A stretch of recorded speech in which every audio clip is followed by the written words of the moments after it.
A'udzubillahiminasyaitonirrajim. Bismillahirrahmanirrahim. Teman-teman, di video ini saya memiliki fakta dan data di mana ada seorang syekh yang diduga syekh tengah merayu-rayu seorang wanita yang bernama Kartini. Saya tidak tahu ini syekh siapa, tetapi suaranya tidak asing. Dan di sini saya ingin membagikan rekaman percakapan ini kepada kalian karena beberapa hari yang lalu seorang syekh juga telah ditetapkan sebagai tersangka dan ada tuntutan hukum selama 20 tahun kalau tidak salah menunggu dia. Dan saya membagikan video ini bukan bermaksud untuk menuduh siapapun ya, menuduh-nuduh ini, menuduh itu tidak. Tetapi melainkan di sini saya ingin membuka kepada kalian bahwa jangankan orang yang dipanggil kiai, ustadz, profesor atau doktor, seorang syekh yang seharusnya syekh itu mulia, ya, seharusnya syekh itu mulia, baik hati dan juga mengedepankan hukum-hukum Al-Qur'an dan As-Sunnah, tetapi di sini dia melanggarnya. Ya, katanya sudah berhubungan lah. Berhubungan apa? Kalau kalian kira-kira berhubungan apa? Ya, dan juga di sini si syekh ini berjanji untuk menikahi wanita yang bernama Kartini. Ya, saya tidak tahu Kartini ini siapa dan yang mana, tetapi di sini ini adalah suatu percakapan dari syekh yang tidak patut kita untuk teladani. Karena apa? Seorang Rasulullah, seorang Nabi Muhammad saja ketika dia ingin menikahi seorang perempuan berpoligami, itu semua dilandaskan dengan perintah Allah dan sesuai dengan kemampuannya. Dan juga dia bersikap adil, terus terang, tidak pernah berdusta. Jadi poligami atau menikahi lebih dari satu perempuan itu boleh di dalam Islam. Tetapi bukan hanya untuk bersenang-senang, ya, tetapi untuk membuka pintu darurat, untuk menolong orang dan lain sebagainya, yang dimana itu bersifat syariah.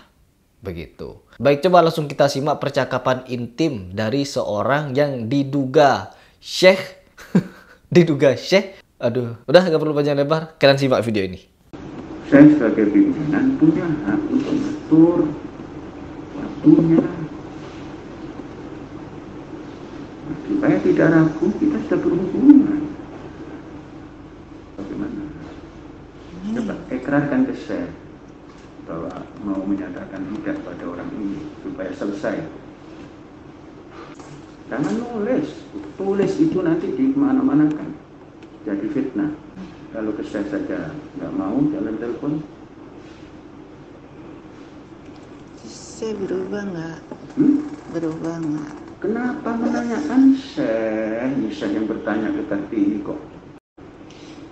Karena Kartini pengen status ya. Betul, paham. Dari tadi banget.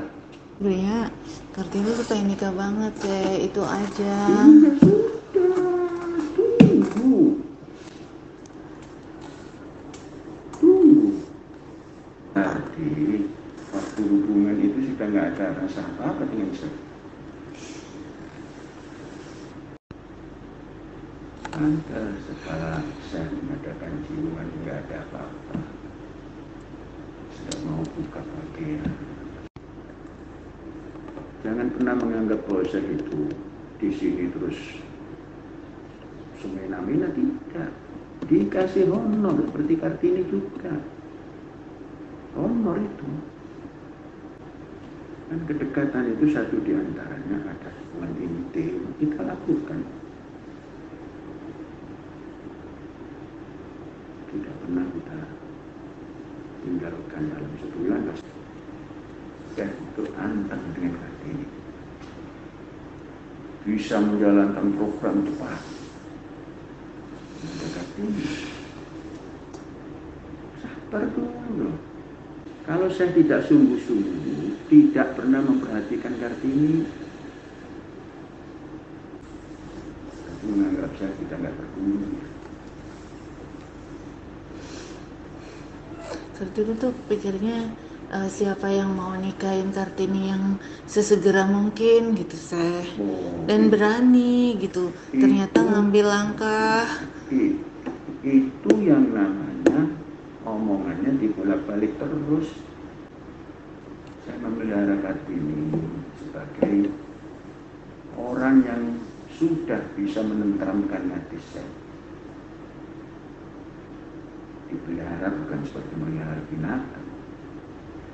Bukan yakin tidak dengan penjelasan saya ini. Yakin, kan sudah ada buktinya semuanya. Terus berani nggak mengatakan ini kepada yang bersangkutan, supaya bersangkutan ini selesai.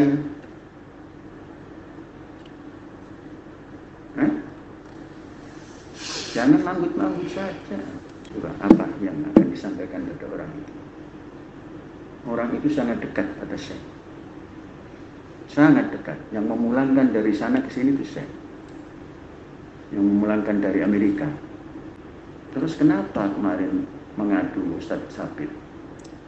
Sebenarnya nggak mengadu awalnya saya. Jadi ceritanya kan Abi, saya bilang gitu. Kan Abi Sabit kan memang udah pandangannya udah beda, mungkin karena udah tahu kalau Abi Beni masih ajuan gitu loh. Kata Abi Sabitnya tuh Kartini tuh di sini pejuang gitu. Nah, harus ada pengorbanan, kalau berjuang di sini tuh harus ada pengorbanan. Anak saya juga Aska itu nggak terpikir nikah gitu. Kenapa Kartini terpikir nikah gitu? Ngurusinya kan satu negara, kita tuh bukan keluarga aja katanya gitu. Nah, terus Kartini bilang kan kalau menikah pun bisa mengurus mahat juga, karena kan menikahnya dengan orang yang satu visi misi. Saya itu sangat percaya pada orang yang dicintai. Nah, kalau sudah begini terus dikhianati, Masya Allah, bisa kacau program, bisa kacau sekalian. Pembangunan 25 tahun saja kacaukan. Sudah sejauh mana itu? Sudah pernah apa yang dilakukan? Kalau kan sudah datang ke rumah Madako. Jangan ngomong sudah datang. Sudah apa yang dilakukan? Tidak sih, hanya dekat dengan anak-anaknya karena anak-anaknya datang ke sini. Itu kenapa begitu? Masya Allah. Jadi saya mempersiapkan masa depan dengan Kartini ini nggak ada artinya apa-apa. Terus nggak bisa mengatakan tidak. Tidak bisa. Bisa apa tidak bisa? Jadi ini dikhianati. Nah, kalau dengan saya saja kalian berani mengkhianati, tamat ini riwayat. Sanggup mengatakan tidak? Sanggup? Ucapkan, jangan hanya ngangguk. Sanggup tidak mengatakan tidak pada yang bersangkutan? Karena ini tuh pengen rumah tangga sih. Iya, sama. Dan itu ngerasa nggak pasti. Jangan ngomong tidak pasti. Kalau tidak pasti nggak berhubungan. Tapi waktu. Terus sanggup nggak mengatakan tidak pada yang bersangkutan? Sudah selesai, putus. Jadi bicarakan. Bukan, sanggup tidak. Nah, itu dia ya teman-teman percakapannya. Bagaimana kalau menurut kalian? Ya, bagaimana kalau menurut kalian? Kalian komentar kira-kira ini syekh siapa ini? Syekh siapa? Saya tidak menuduh ya di sini ya. Tapi di sini dia yang mengaku syekh, bukan saya, bukan juga netizen. Begitu.